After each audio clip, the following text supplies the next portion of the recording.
It says you pawned 5 books. There's only 4. Sold it. How much for the pile? 500. You said it was junk. It's your junk. Take it or leave it. Why is it so important that you get your stuff back? I like my stuff. Hated when Wilson moves it. This is not about Wilson. Funny, isn't it, how the more passionately House defends his position, the more convincingly it looks like an admission of guilt. Very excited to be reacting to House MD Season 6, Episode 21, Baggage. On this channel, we are reacting to all 177 House episodes. This will be episode 132. Let's see if I can get the diagnosis before House does as a doctor working in London. Therify me. You're late. You're fat. My leg's been hurting. I had a patient. She was found jogging in the street, disoriented. She almost got hit by a truck. Blaze outriggers, $400 a pair. People who have money don't just disappear. Why were you in the ER? That's your question? I was avoiding Wilson. Sam's moving in. I want you to move out. Given your usual rate of commitment, I'm surprised you're not already re-divorced. I could help you find a place. I'm fine.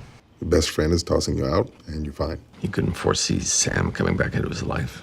I'm not buying it. You took the case. No bargaining. Were you looking for something to distract you from the fact that your best friend just threw you out? Here, loss of differentiation between gray and white matter. Her heart rate monitor has a serial number. Distributor can match the number to the store that sold it. A case within a case. I love these episodes. House taking a guided journey through his subconscious while guiding us through his version of a case. I mean, it's tough to beat him when he already knows the answer, but I can beat the memory of him from himself, all while dealing with the trauma of his best friend's betrayal. So what do we know so far? The patient was found with no recollection of who she is or where she lives, and with no physical ID. With the results of the scan, Chase is concerned that there could be toxins causing her symptoms and wants to search her home. One problem, they don't know where it is. So House has come up with a genius solution to track it through a heart rate tracker. Definitely not what she was expecting it to be used for when she bought it.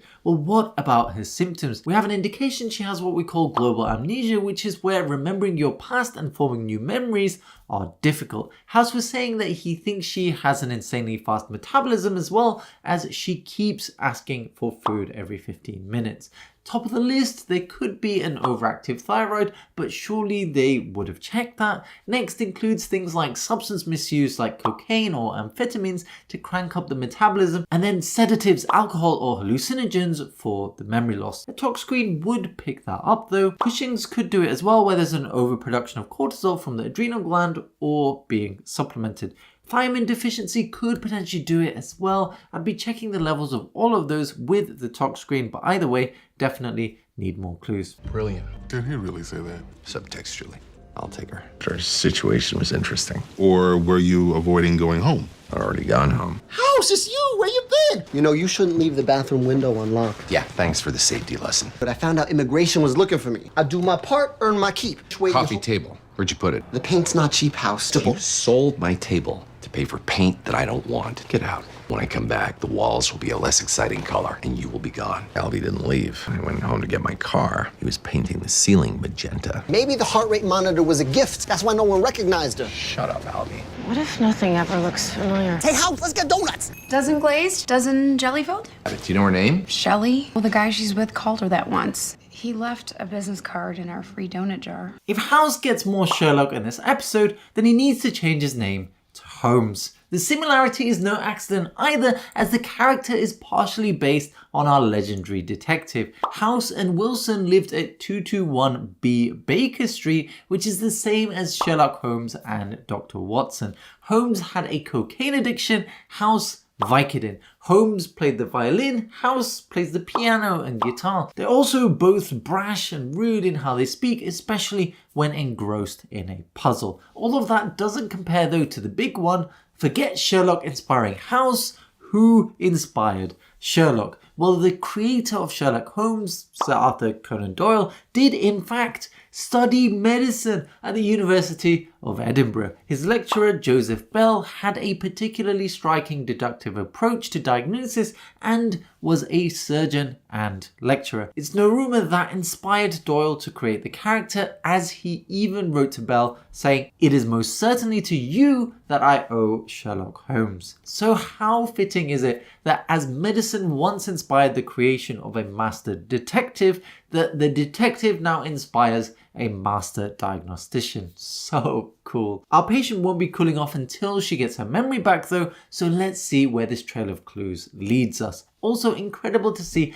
Alvy back on screen. The actor does an incredible job trying to show what someone in a manic phase does sound like. He's clearly got pressured speech where there are so many words in his head that he can't get them out as fast as he thinks them. They can also suffer from derailment and tangentiality where the train of thought veers off to another direction because of a loosely related concept. Like, I love coffee and it's interesting that beans are brown since varnished oak is also brown, and I love what trees do for the environment. Incredible but exhausting. Let's hope this diagnostic train can stay on a straight track. Not too straight though, we all need a bit of swinging every now and then. That's why latex is always out of stock on Fridays. Sydney, God, I was so worried about you.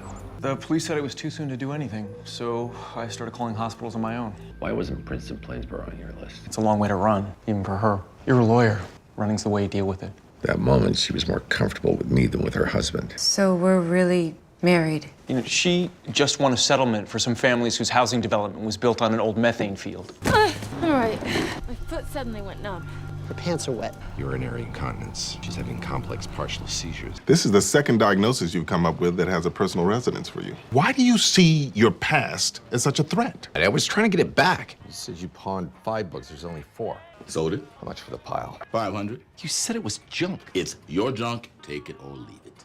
Why is it so important that you get your stuff back? I like my stuff. Hated when Wilson moves it. This is not about Wilson. Funny, isn't it, how the more passionately House defends his position, the more convincingly it looks like an admission of guilt. It kind of reminds me of a realization that I've had the older I've become. A truly powerful person isn't necessarily the loudest in the room, it's someone who has mastery of their emotions and allows them to work for them at a time that suits them, not to be controlled by them. This is important as a father, since my 18-month-old toddler tests my patience on a daily basis, but there is no value in getting angry at her. All that does is makes her upset, which hinders her learning and puts her on the defensive. So what do? Well, acknowledge how she's feeling or what she's done, show her a different action to do instead, and then re-engage her in what she was doing before. I know there are lots of hawks out there that believe all this is millennial BS with gentle parenting taking us away from the good old days,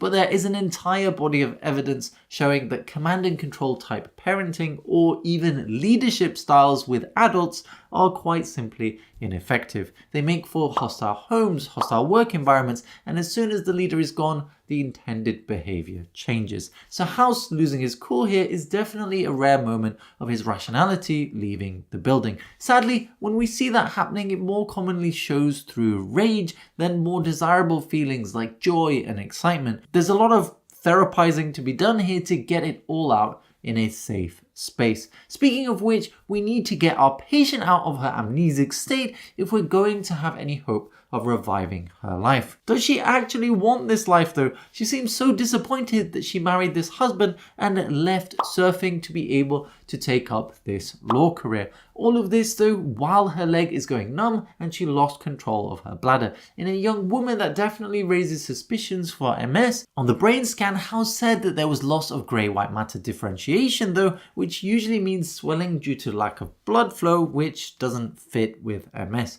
Taking into account the high metabolism as well, what else could it be? Whoa, wait a minute. I have a theory. What if this case is making a grander statement about how this patient reminds House of himself? What if that numbness in her leg is actually a blood clot? The running wasn't just a way for her to deal with the lawyer job, but also to keep the blood moving. As soon as she slowed down because of the amnesia, which could have been caused by a smaller clot, although medically that is almost impossible, but let's go with it, then the larger clots start forming and getting sent to other places in the body. She could even be taking birth control pills that would increase the risk of that happening. Maybe her amnesia made her forget that she took one that day and she kept taking them and ended up with 10 on the same day, like a never-ending cycle of contraceptive clot formation. That is a wild theory, alright, but I'm still going for contraception-induced emboli as my first diagnostic guess.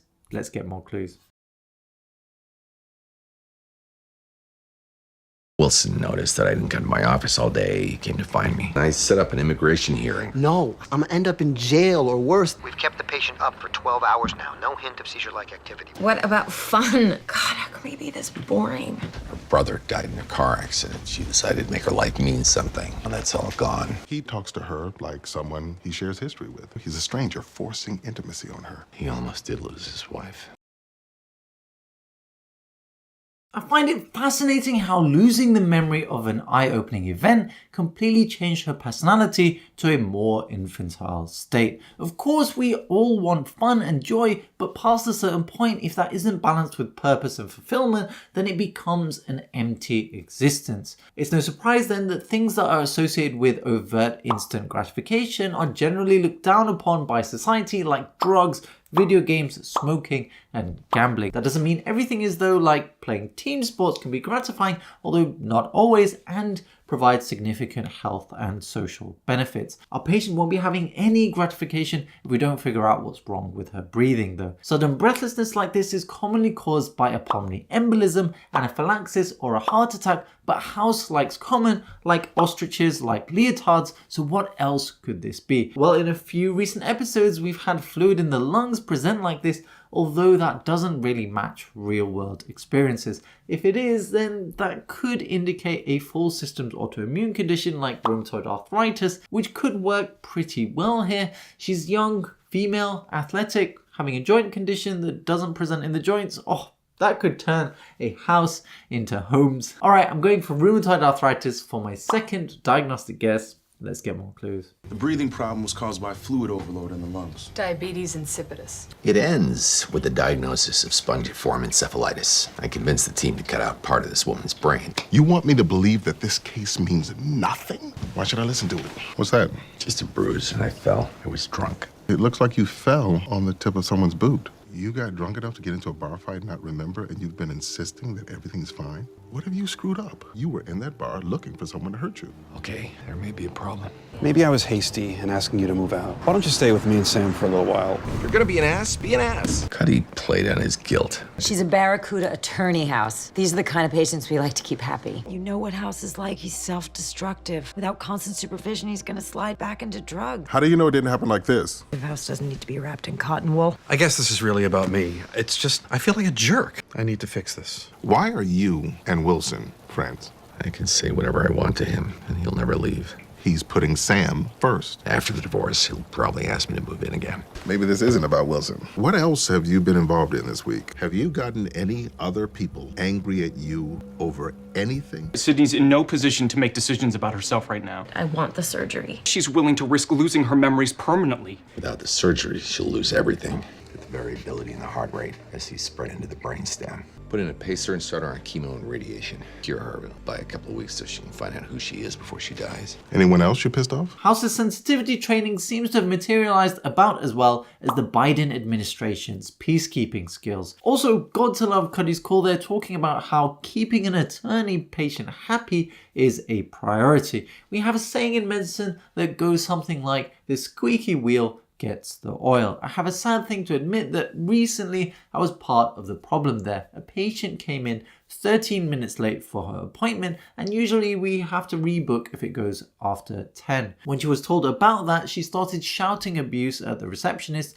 so I came out of my consultation room to see what was going on. She was an 85-year-old lady and had taken a couple of buses to get there, so I said I'd make an exception to see her, but that she needed to calm down as the receptionist did not deserve to be treated that way coming to work. She did calm down and apologize later, but is that the right way to motivate behavior? If we look at what happened, she ended up being able to still be seen on the same day because she got angry. She may have apologized, but subconsciously she now believes getting angry is the way to force people to do what she wants. What's even more concerning is the patients who can't advocate for themselves and speak a different language are much more likely to get taken advantage of or dismissed because they have little defense against it.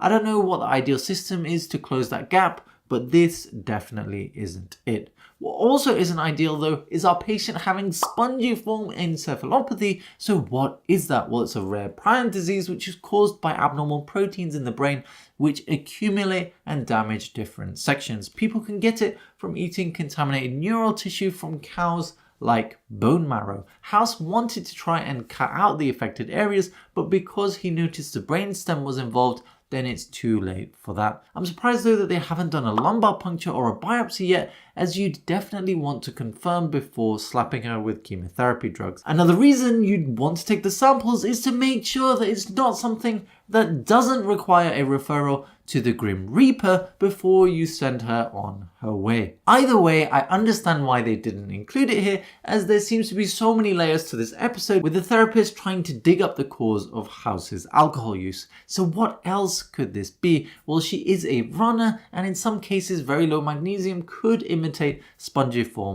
encephalopathy. Similarly, so could listeriosis or lead poisoning. The low magnesium could definitely fit with her insanely long runs though if she doesn't replace her lost electrolytes. It would be an absolutely mad simple fix as well, as we frequently avoid checking magnesium, and it can also affect the heart rate. So okay, I'm going for hypomagnesemia as my third and final diagnostic guess. We are locked in. Let's see what happens. $50 for the book. Forget it. But it's a rare surgical text. That book's worth several $1,000s. Yo, House, you want to stop by the library? Because I got a book to return. We use fluoroscopy to guide pacemaker placement in the patient's heart. Rapidly progressive dilated cardiomyopathy. On Alvarez? You called then? Her extreme exercise suppresses her immune system, allows the infection to smolder. TB. Start her on a multi-drug regimen. Your Honor, DNA evidence proving the matriarchal lineage of Juan Alvarez. You faked it? I'm better at it than you are. Lungs sound wet. Oh, just have to dropping. May need a tube, but grab some IV for Rosamide. Something on her ankle. Tattoo. Set off an allergic reaction. Did she get her memory back? Not yet. I think roses are my favorite. He's courting her. That was your idea. That's why you've been thinking about this case. Relationships. Alvy was very grateful that I got him out of trouble. It allowed him to go stay with his cousin in Phoenix. What happened next? Nothing happened next. Everyone's moving in together. Cuddy and Lucas. Cuddy. Approach to the acute abdomen. Written by Ernest T. Cuddy, MD. Her great-grandfather. Always meant to give it to her for a special occasion. To hell with this. I told you that I wanted to be happy. I followed your advice, and instead I'm just miserable. It takes time. Whatever the answer is, you don't have it. House just called Nolan a faith healer with nothing in his bag of tricks. Surely that's him falling off the edge. It's such a shame that when he's so close to opening that door that would allow him to understand the source of his misery, he shuts it himself. There's too much pain sitting behind there that he'd have to process to be able to get to the part where he feels happy. He's jealous of the happy couples moving in together and wants to have that for himself, but lacks the vulnerability, compromise, and adherence to social norms that would make that possible. Constant brutal honesty is a pill only few can swallow, even when prescribed by a doctor. The case in this episode was interesting, but thin. There was no chance I was getting covert allergy from those symptoms, although I did worry about anaphylaxis with the sudden breathlessness. Interesting episode for sure, and the penultimate for season 6. 8 out of 10 entertainment, 7 out of 10 diagnosis, and 7.4 out of 10 accuracy. This episode doesn't make full sense until you watch the previous one, where a man's suppressed secret only stays down for so long.